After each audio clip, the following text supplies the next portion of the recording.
Rick has been an amazing mentor and friend once as I got introduced to politics up here.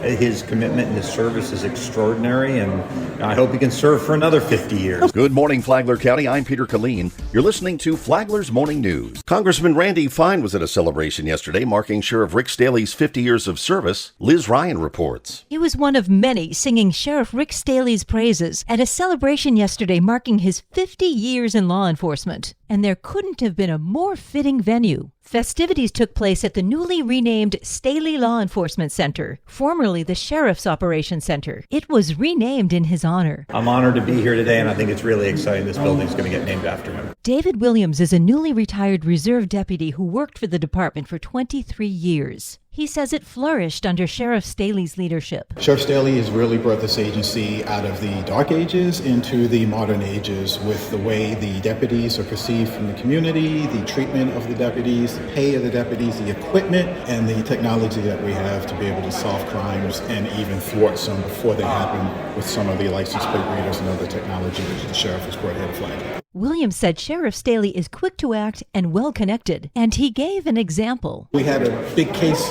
that needed some high-level intervention, and the sheriff was like, who do you need me to call? I got him on speed dial and literally took his phone out and called some top director with the FBI to help us with the case we were investigating.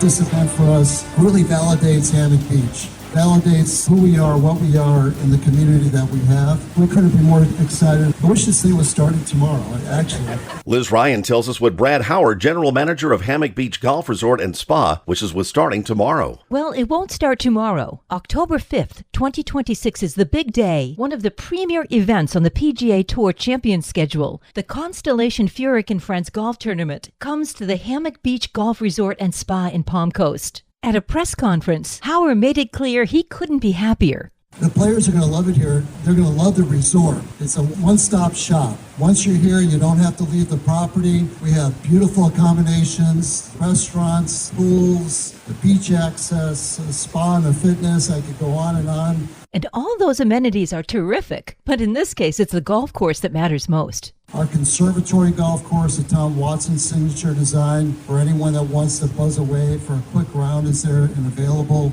The tournament will bring in players and fans from all over the world, which should be a windfall for Palm Coast and beyond. The financial impact is extremely important.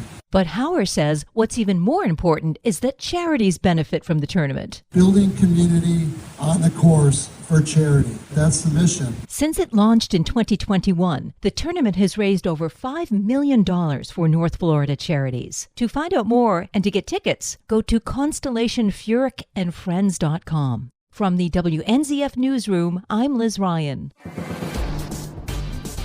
Leah Mumby has been charged after allegedly causing a car accident that ended with her boyfriend's death months later. The 24-year-old Florida woman charged with vehicular homicide more than 6 months after allegedly causing a car accident that placed her boyfriend in a coma before he died in October. He revealed to police officials in May, after waking up from that coma, that his girlfriend deliberately caused the crash. The crash took place in Flagler County. The boyfriend, Daniel Waterman, was in the car with her, and the two were arguing. She allegedly swerved the vehicle off the road into a tree, causing Waterman to become incapacitated. He was in a coma for several months. When he awoke, he told officers that before the crash occurred, Mumby said to him, "I don't care what happens, you'll get what you deserve."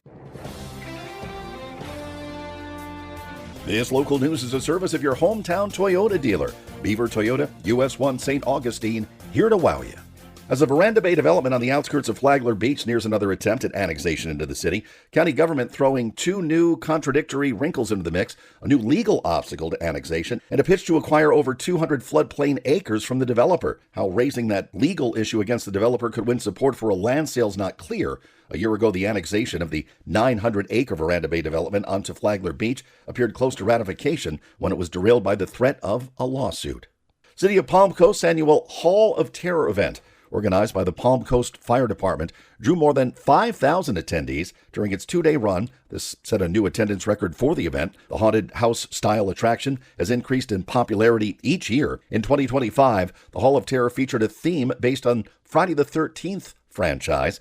Visitors saw sets and props and costumed characters, including Jason Voorhees. And now you're up to date on Flagler's Morning News. I'm Peter Killeen.